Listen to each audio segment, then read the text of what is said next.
Let's save nature, इस तरह का एक हैशटैग आज सुबह से ट्विटर पर ट्रेंड कर रहा है और सवाल खड़ा कर रहा है कि ऐसी क्या जरूरत आन पड़ी कि प्रकृति को बचाने के लिए आज हमें हैशटैग का प्रयोग करना पड़ रहा है। आखिर क्यों हमें प्रकृति को बचाना है और ऐसा करना क्यों जरूरी है?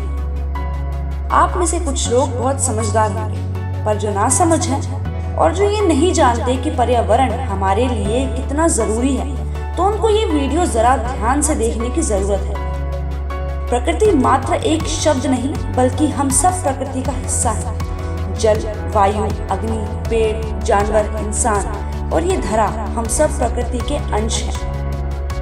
हजारों साल की प्रकृति मनुष्य को जीवन अच्छे से निर्वहन के लिए हर चीज देती रही, बदले में बस सम्मान मांगती रही।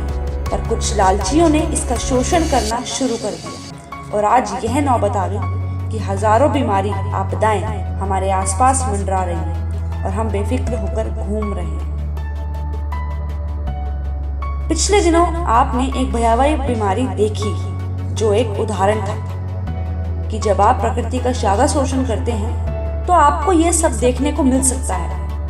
मनुष्य ने अपने लालच के लिए हर चीज का गलत फायदा उठाया, जिसकी वजह से आज हमें प्रदूषण, संसाधनों की कमी और भविष्य में अंधकार साफ दिखाई दे रहा है। आपको ये समझ लेना बहुत महत्वपूर्ण है कि आपको आज से बल्कि अभी से प्रकृति को बचाने में अपना सहयोग देना पड़ेगा, वरना आने वाले कुछ दशकों में आपको बहुत कुछ ऐसा देखने को मिल सकता है जो आप नहीं देखना चाहते। आप ये जान लें कि आपदाएं होने का सबसे बड़ा घटक प्रकृति से खिलवाड़ है। रोज नई नई बीमारियां पैदा होने की वजह प्रकृति से खिलवाड़ है। ज्यादा प्रदूषण, संसाधनों की कमी होने की वजह प्रकृति से खिलवाड़ है। तो अब हम प्रकृति को कैसे बचाएं? इसके लिए सबसे पहले आप एक दृढ़ निश्चय बनाएं कि आप किसी भी प्राकृतिक चीज को नुकसान नहीं पहुंचाएंगे। उसके बाद जितना हो सके प्रकृति को प्रेम दें, पेड़ लगाएं और उसको रोज पानी दें और उसका ध्यान रखें। पशु पक्षियों को पीने का पानी दें, दाना और खाना दें। प्रदूषण कम से कम करने की कोशिश करें। नदियों को साफ रखने की कोशिश करें। प्राकृतिक संसाधनों का कम शोषण करें और लोगों को जागरूक करें कि वे आपके साथ इस मुहिम से जुड़े और प्रकृति को बचाने में योगदान दें।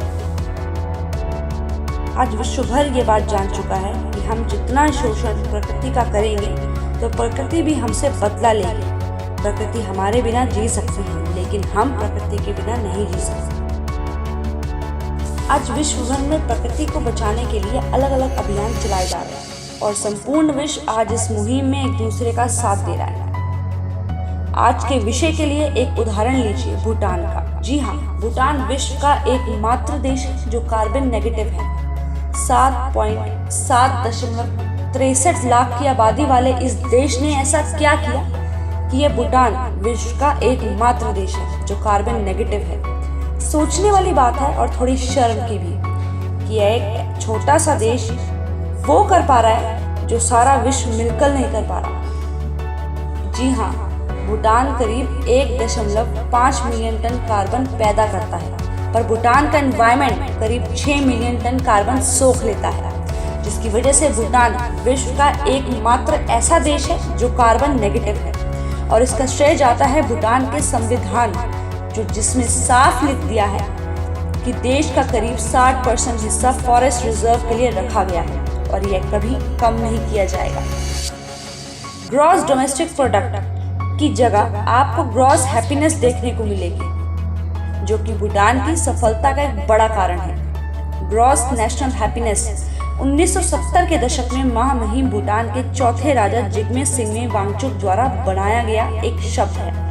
इस अवधारणा का अर्थ है कि सतत विकास को प्रगति की धारणाओं के लिए एक समग्र दृष्टिकोण रखना चाहिए और भलाई के गैर-आर्थिक पहलुओं को सम्मान महत्व देना चाहिए।